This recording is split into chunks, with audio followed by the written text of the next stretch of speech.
Sir no? Supplements తెలియదు వాళ్ళకి. ఇప్పుడు మనకు ఎంతో కొంత వెస్టేజ్ నాలెడ్జ్ ఉంది. ఇంకో కంపెనీ పోయి బిర్లా సన్ లైఫ్ లేకుంటే బజాజ్ ఇన్సూరెన్స్ గురించి చెప్పండి, మనం చెప్తామా? మనకు దీని గురించి అవగాహన ఉంది. అట్లా ఈ 3 months దాటిపోయింది. ఈరోజు హ్యాపీగా వర్క్ చేస్తా ఉన్నాడు. అబ్బాయి మాకు 2 చేతులు ఎత్తి దండం పెట్టిండు. 70,000 80,000 శాలరీ, 70,000 80,000 అతను నేను వదిలేసి వెస్టేజ్లోకి వస్తాను, మా నాన్న లాంటి వాళ్ళు ఎంతోమంది పేదలు ఉన్నారు, వాళ్ళకి నేను హెల్ప్ చేయాలి వెస్టేజ్ అంటున్నాడు. కొంచెం వెయిట్ చేయమని మేము ఆపుతున్నాం. ఒక 3 నెలల్లో జాబ్ వదిలేసి వెస్టేజ్లోకి రాబోతా ఉన్నాడు కంప్లీట్గా. గోపాల్ పేరు. ఎంత పిచ్చి అంటే అబ్బాయికి వాళ్ళ నాన్నను బతికించుకోవడానికి వెస్టేజ్లోకి వచ్చిండే అనిపిస్తూ ఉంది. 70,000 80,000 శాలరీ తీసుకుంటాడు, అంత ఈజీగా వస్తారా సార్? అందులో యూత్ ఇంకా పెళ్లి కూడా కాల. ఒక్కసారి అది సర్జరీ జరిగితే ఎట్లా ఉంటుంది? ఆ పగిలిన గ్లాసు పగిలినట్టే ఉంటుంది, ఎన్ని అతుకులు వేసినా కూడా. సో వెస్టేజ్ గొప్పతనం సార్. ఒకటి అది నా టీంలో వచ్చింది.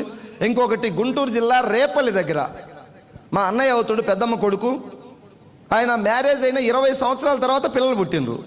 20 సంవత్సరాలకి ఫస్ట్ ఒక బాబు పుట్టి 1 or 2 monthsకి చనిపోయిండు. 20 years దాకా పిల్లలు లేరు. 20 years తర్వాత పిల్లలు పుట్టిండ్రు. 2 చిన్న పిల్లలు గింత ఉన్నప్పుడు ఆయనకు ఇది స్ట్రోక్ వచ్చింది. ఆయన కూడా గుంటూరు హాస్పిటల్ తీసుకెళ్తే 1 year పాటు మెడిసిన్ వాడుతూనే ఉన్నాడు. డాక్టర్లు లైఫ్ లాంగ్ మెడిసిన్ వాడాలని చెప్పారంట. వాడుతూనే ఉన్నాడు వెళ్ళినప్పుడల్లా. సో నాకు తెలిసి ఈ విషయం తెలిసి నేను వెస్టేజ్లోకి మీటింగ్ తీసుకొచ్చా. అయిన తర్వాత అప్పట్లో మనకు నరేన్ సార్ అని ఉన్నాడు, ఏఎస్ఎం గారు. నరేన్ సార్ క్యాబిన్కి తీసుకెళ్ళి సికింద్రాబాద్లో ఈయన రిపోర్ట్స్ అన్నీ తీసుకెళ్ళి చూయించిన తర్వాత నరేంద్ర సార్ కూడా ఒకసారి నవ్విండి నేను రిపోర్ట్లను చూసి. ఎందుకు నువ్వు అంత టెన్షన్ పడుతున్నావు? నువ్వు అంత టెన్షన్ పడాల్సిన అవసరం లేదు. మన సప్లిమెంట్స్ రెగ్యులర్గా వాడితే నువ్వు హార్ట్ స్ట్రోక్ వల్ల చచ్చిపోవని నేను రాసిస్తాను గ్యారెంటీ అని చెప్పేసి ఒక మాట చెప్పాడు ఆయన. ఆ మాటే కొన్నంత ధైర్యం వచ్చింది ఆయనకి. ఆ మాటే కొన్నంత ధైర్యం వచ్చింది మనిషికి. ఆయన దగ్గర డబ్బులు లేకుంటే అన్నయ్య దగ్గర నేనే ఒక 3,500 ఎంత ఇది డబ్బులు క్రిల్ ఆయిల్ ఫ్లాక్స్ ఆయిల్ అన్ని తీసి యూజ్ చేయన్నా అని చెప్పేసి వాడిచ్చాను. రెగ్యులర్గా ఒక 6 నెలలు వాడిండు.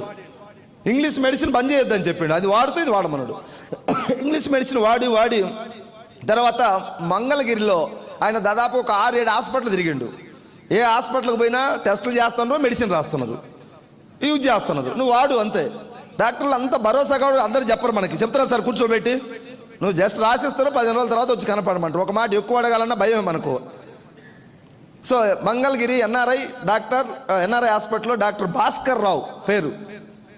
ఈయన వెళ్ళి మన సప్లిమెంట్స్ అన్ని డబ్బాలు బ్యాగ్లో పెట్టుకొని వెళ్ళి చూయించాలని ఆరాటం ఉన్నదంట.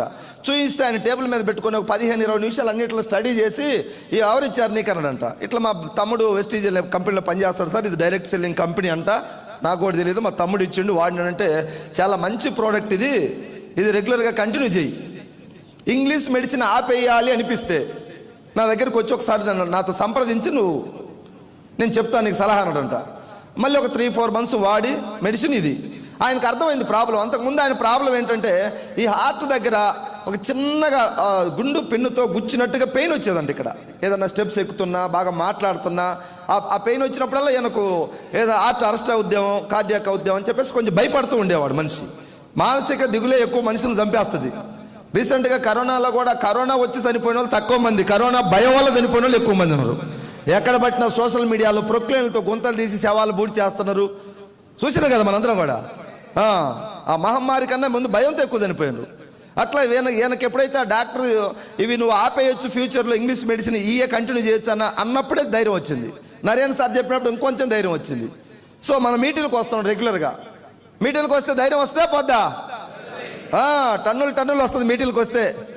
ఎలాంటి పోరాడలేనివాడు కూడా పోరాడాలనిపిస్తుంది ఇక్కడ. ఎందుకో తెలియదు, అందరం కలిస్తేనే ఒక ఎనర్జీ. ఎస్ఆర్లో ఈ బూట్ క్యాంప్ అంటే నా దృష్టిలో దేవతలు అందరూ కలిసి ఒక యజ్ఞం చేస్తే ఎలా ఉంటుందో అలాంటి యజ్ఞం లాగా నేను భావిస్తాను బూట్ క్యాంప్ని. ఎంతమంది లీడర్స్.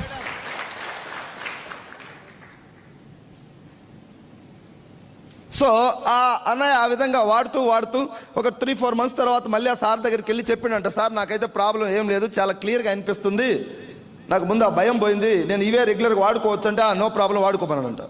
2 years నుంచి నో ఇంగ్లీష్ మెడిసిన్ ఒక ట్యాబ్లెట్ కూడా వాడకుండా కంప్లీట్గా మన ప్రోడక్ట్లు వాడుకుంటూ మీటింగ్కి వస్తూ ఉన్నాడు. దేనికోసం అంటే ఆరోగ్యం కోసం. నేను బతికితే చాలు, నా పిల్లలు చిన్న పిల్లలు, లేక పుడితే పిల్లల మీద ప్రేమ కూడా బాగుంటుంది, అవునా కదా?